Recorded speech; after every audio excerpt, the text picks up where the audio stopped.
অনেকদিন পরে আজকে খুব ইচ্ছে করলো একেবারে 5 ফোড়ন দিয়ে পানি ডাল রান্না করব।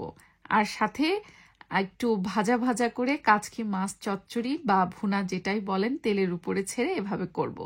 তো সকালবেলা করে বাইরে তাকিয়ে দেখি ওয়েদারটা একেবারেই হিমশীতল, মানে হিমশীতল মানে খুবই বেশি ঠান্ডা, মাইনাস টেম্পারেচার চলছে। মনে হচ্ছে রাত্রের দিকে হয়তো বা একটু স্নো পড়েছিল হালকা পাতলা, তবে বৃষ্টি হয়েছিল যেহেতু সকাল হতে হতে সেটা মেল্ট হয়ে গেছে। তো এরকম ঠান্ডা ঠান্ডা দিনে সকালে আসলে আমার কাছে মনে হচ্ছিল না যে খুব বেশি ভরপেট কোনো ব্রেকফাস্ট করব। একটু ডিফারেন্ট টাইপের কিছু খেতে ইচ্ছা হচ্ছিল, যে হালকা পাতলা কিছু পেটে যাবে বাট মুখরোচর হতে হবে। তো অনেকদিন আগে ফ্রিজে আমি স্কুইড কিনে রেখেছিলাম, সেটা বের করে জাস্ট ভিজিয়ে ডিফ্রস্ট করে নিলাম। আর এখানে বেশ অনেকগুলো গোটা রসুন কুচি কুচি করে নিয়েছি চপ করে। আর আপনার ভাইয়াকে বললাম আমাকে একটু স্কুইডটা কেটে দাও, দুজন মিলে আজকে স্কুইডের ক্যালামারি করব একেবারে বাংলা ভার্সনে। বাংলা ভার্সনে বলছি কারণ হচ্ছে এটা কোনো আসলে রেসিপি টেসিপি কিছু না, জাস্ট হালকা পাতলা করে একটু সতে করে নিব এই আর কি। তো একটু তেল দিয়ে সাথে রসুনগুলোকে আমি হালকা করে সতে করে দেন স্কুইডটা দিয়ে দিচ্ছি। যখন বাংলাদেশে থাকতাম তখন স্কুইড অনেক খাওয়া হতো, বিভিন্ন রেস্টুরেন্টে বা কক্সবাজার গেলে অনেক বেশি খাওয়া হতো। বরং ইংল্যান্ডে এসে আসলে এটা তেমন আর খাওয়া হয় না। অনেকেই চিন্তা করতে পারেন এটা হালাল কিনা।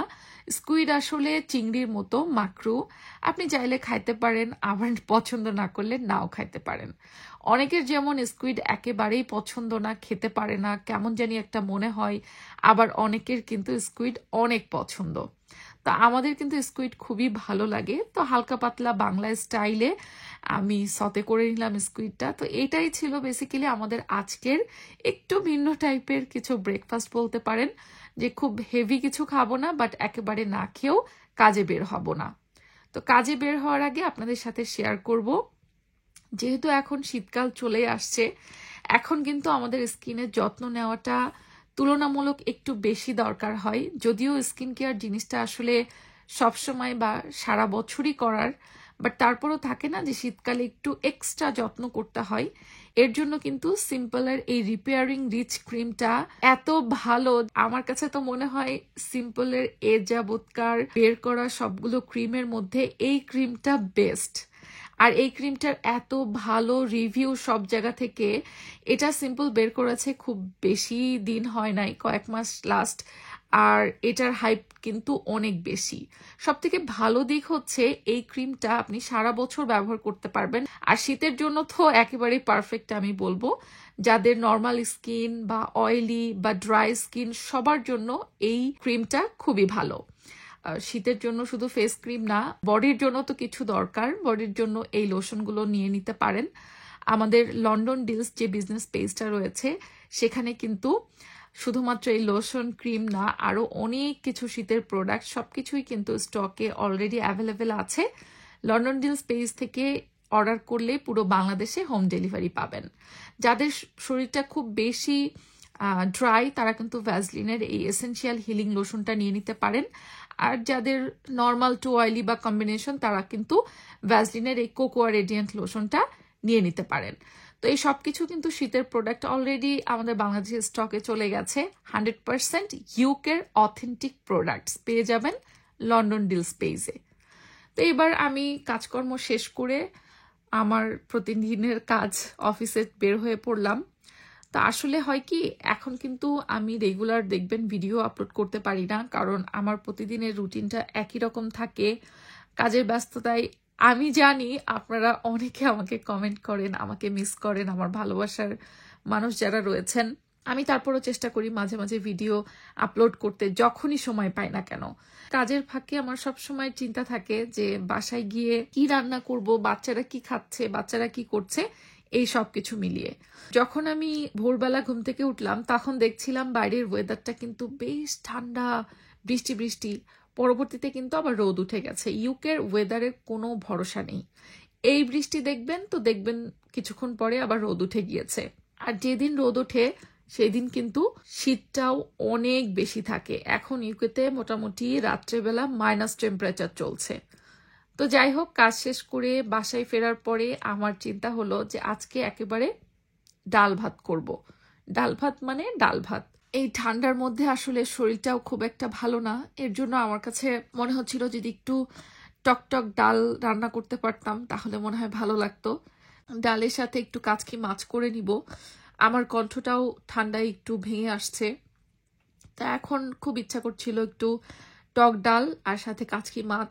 তো এই কাচকি মাছটা আমি সুন্দর মতো একটু মোটা মোটা করে পেঁয়াজ, রসুন, কাঁচামরিচ, হলুদ, অন্যান্য মশলা সবকিছু লবণ টবণ দিয়ে মাখিয়ে এভাবে তেলে ভেজে ভেজে রান্না করব বা চচ্চড়ি করব।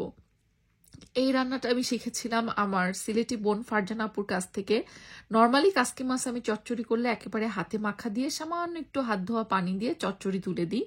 তো এইভাবে তেলের উপরে ছেড়ে ভেজে এটা শিখিয়েছিল আমাকে ফারজানা আপু। এটাও অনেক অনেক বেশি মজা হয়। আর এদিকে মাছটা চচ্চড়ি করতে করতে আমি ওদিকে ডাল সেদ্ধ বসিয়ে দিয়েছিলাম, যে ডালটা আমি এবার একটু ফ্রোজেন আম আছে আমার ফ্রিজে, আম দিয়ে রান্না করব, মানে টকটক আর কি একটু হবে। সাথে আমি পাঁচফোড়ন তো দিবই। ডালটা আমি সেদ্ধ করে তারপরে একটা চামচ দিয়ে ভালো করে ঘুটে নিয়েছি। এবার গরম পানি দিয়ে ডালটা বলক উঠাতে বসায় দিব, আর তারপরে তো ডালের বাগার রেডি করব।